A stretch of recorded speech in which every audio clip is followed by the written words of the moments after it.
성경의 빛과 영혼 홈페이지 운영자 우라포스입니다. 이 시간에는 거듭남과 회개에 대해 말씀드리도록 하겠습니다. 회개의 원래 의미는 헬라어로 메타노에오라는 단어인데 마음이나 목적을 바꾸다, 죄에 대하여 심리적 행위적 변화를 포함하며 그릇된 길에서 돌이킴의 뜻이 있습니다. 초창기 지구는 영혼의 환경인 초자연 환경, 즉 초자연 원리의 원리가 적용된 환경이었습니다.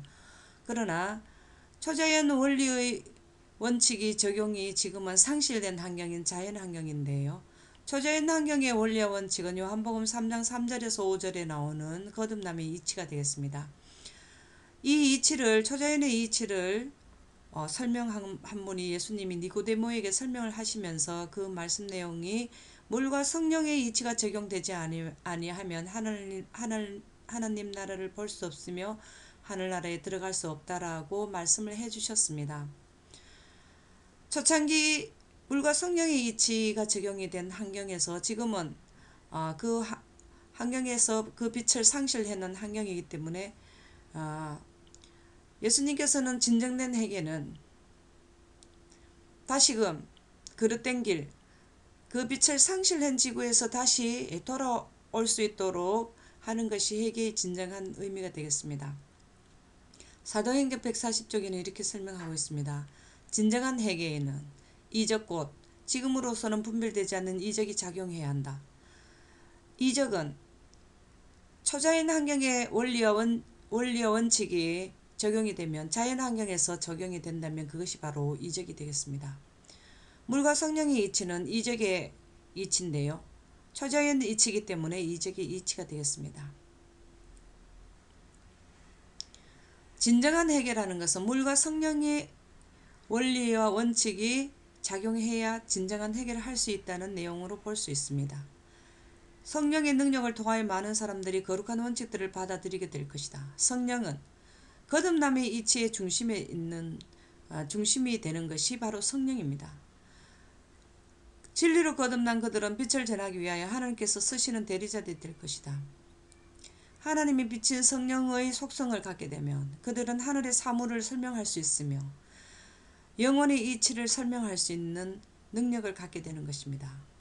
하나님의 빛의 속도를 갖게 되면 과거와 미래, 현재가 함께 펼쳐지며 시간이 정지되므로 늙음이 없기 때문에 이것이 바로 영혼입니다.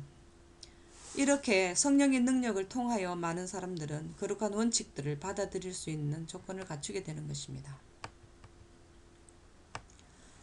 성령의 직무는 죄를 깨닫게 하는데요.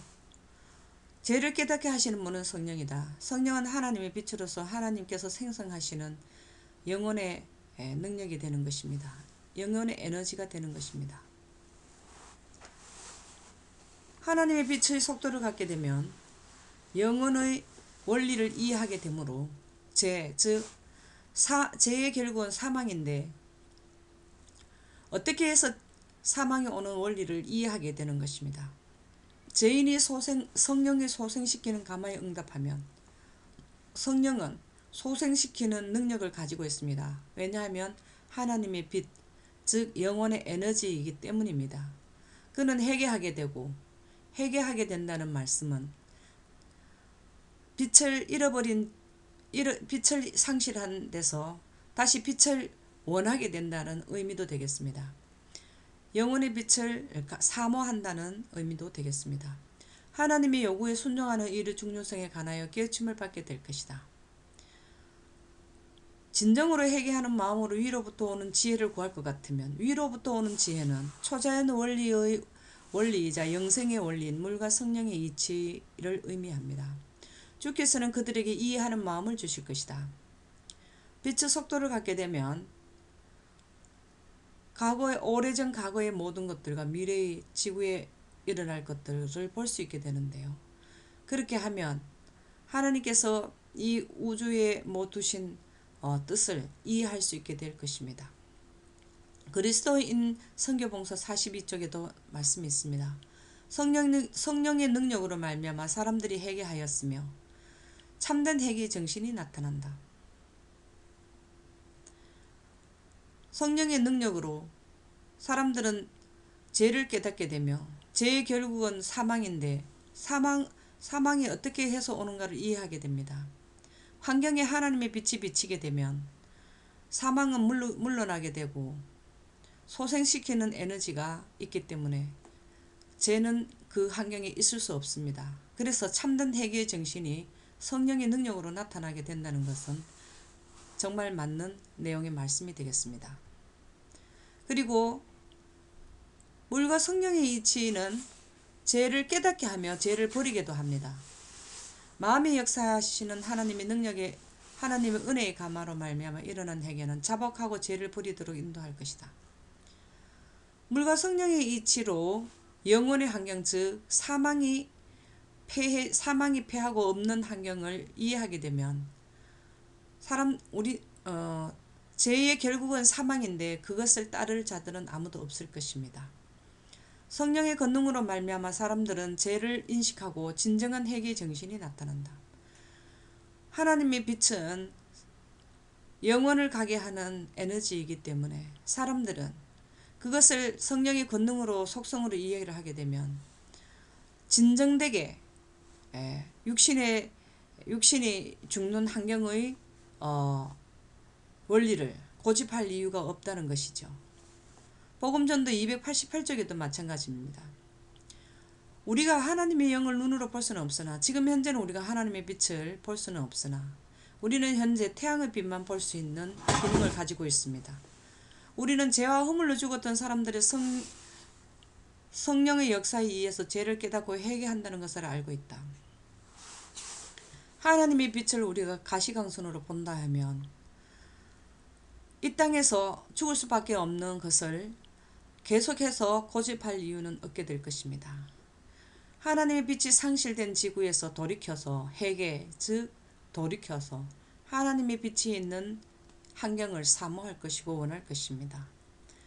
음식물에 관한 권면 18쪽에도 참으로 회개한다면 남녀들은 하나님께서 제정해 주신 생명의 법칙은 바로 하나님의 빛입니다. 하나님의 빛이 있으면 죽을래야 죽을 수 없는 환경이 되고 하나님의 빛이 비치지 않는 지역에는 살래야 영원히 살고 싶어도 살 수 없는 환경이 될 것입니다.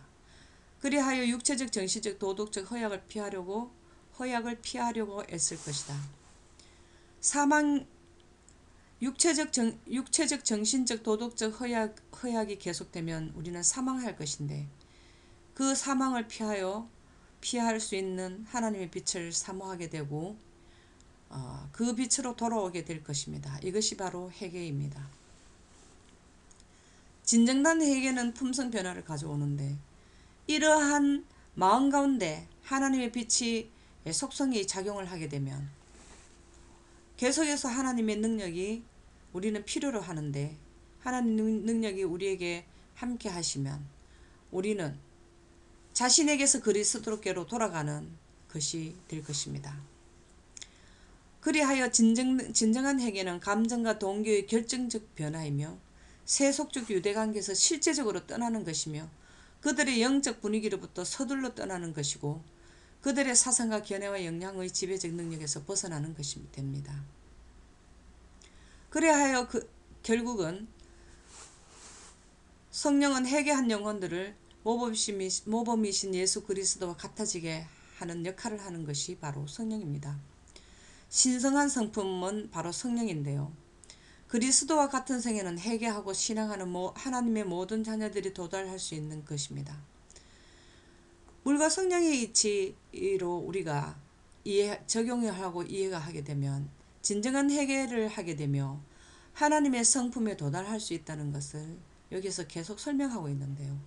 회개한 심령은 놀라운 변화를 겪게 되어서 품성이 변화하는 작업을 시작하게 되는 아주 중요한 역할을 하는 것이 물과 성령의 이치로 회개하는 원리가 되는 것입니다. 이렇게 해서 회개를 하는 자들은 이제 마지막 날에 늦은 빛 즉 유쾌하게 되는 날이라 하는 것은 진정된 하나님의 물과 성령의 속성을 적용을 받는 것을 의미합니다. 그러면 모세처럼 이제 하나님의 빛이 얼굴에 나타나게 되는 것이 바로 늦은 빛 성령인데요. 최후의 보상이 큰 날에 죽은 사람들은 최후의 보상이 큰 날이라는 것은 예수님이 오셔서 재림하시는 날을 의미하는데요. 자기 행위를 따라 책들에 기록된 대로 심판을 받게 되는데 그때 그리스도의 속죄의 공로로 말미암아 회개한 모든 사람들 죄가 하늘 측에서 도말된다. 최후의 보상의 날에는 하나님의 빛으로 옷을 입기 때문에 우리의 죄는 이제 사라지게 되고 죄라는 것은 이제 멀리 사라지게 되는 것입니다. 그래서 죄의 용서는 회개하고 믿는 자에게 약속이 되어 있습니다. 회개하고 하나님 물과 성령의 이치를 적용되면 죄는 용서를 받게 된다는 의미가 되겠습니다.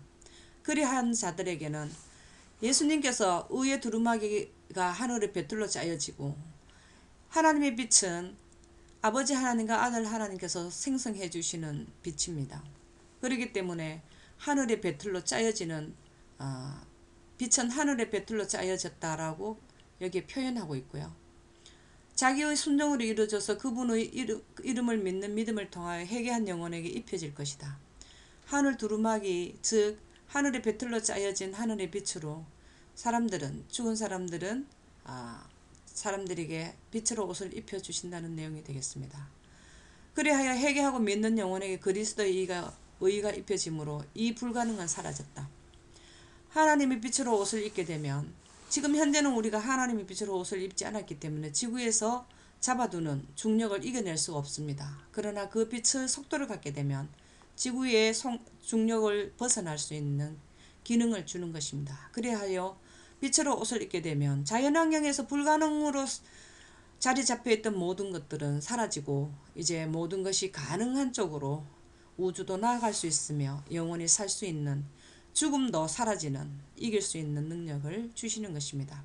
그러나 하나님의 빛과 빛은 사망과 영생의 경계선이 되는 것입니다. 하나님의 빛을 선택하면 영원이 될 것이고 선택하지 않으면 사망이 될 것입니다. 누가복음 13장 3절은 너에게 이르노니 아니라 너희도 만일 회개치 않으면 다 이와 같이 망하리라. 회개 즉 하나님의 빛으로 돌아오지 아니하면 잘못 간 길인 현재의 길에서 돌이키지 아니하면 하나님의 빛을 사모하지 아니하면 하나님의 빛의 속성을 이해하지 아니하면 사망 즉 망하게 된다는 것을 설명하고 있습니다. 믿음과 행한 929쪽에도 회개함이 없이는 구원함이 없다라고 설명하고 있습니다. 로마서 2장 5절에도 내 고집과 회개치 아니한 마음을 따라 진노의 날 곧 하나님의 의로우신 판단이 나타나는 그날에 예수님이 오시는 날 되었다 하는 그날에 임할 진노를 내가 쌓는도다 라고 기록하고 있습니다. 그리하여 이제 열심으로 회개하라. 열심으로 회개하라는 말씀은 물과 성령의 이치를 계속해서 이해를 하고 깨닫도록 독려하시는 말씀이 되겠습니다. 내가 사랑하는 자를 책망하여 징계하노니 책망이란 말씀은 잘못된 길을 간 것을 돌이키는 것을 의미합니다. 회개와 마찬가지의 의미를 갖고 있는데요. 그러므로 내가 열심을 내라 회개하라. 계속해서 하나님의 빛을 연구하라. 소유하라 라는 의미가 되겠습니다. 이러한 것을 이 땅에 살면서 자연 환경에 살면서 회개할 수 있는 기회는 회개를 표현으로 나타내는 것이 바로 침례가 되는데요. 복음전도 306쪽에 보면 침례는 회개의 필수적인 조건이라고 그랬습니다. 이것은 예수님께서 침례를 받으실 때 보면 성령이 비둘기같이 하늘에서 임했다 하는데 이 성령이 비둘기같이 임했다라는 말씀은 하늘의 보좌가 열리고 하나님의 빛이 구름에다 넣어서 조용히 예수님의 침례 받을 때 예수님에게 내려왔는데요. 이것이 바로 성령의 침례가 되겠습니다. 예수님이 물과 성령의 이치가 적용이 되었을 때 예수님은 빛으로 그 얼굴이 빛나게 되었습니다. 이것이 바로 성령의 침례인데요.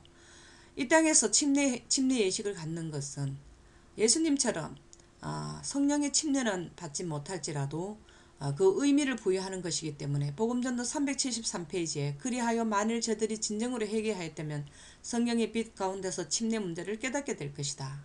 침례는 죄에 대한 회개와 그리스도 예수 안에서 새 생애로 들어감을 의미한다. 오늘은 회개 즉 거듭남과 회개를 침례를 통하여 살펴보는 시간을 가졌습니다. 감사합니다.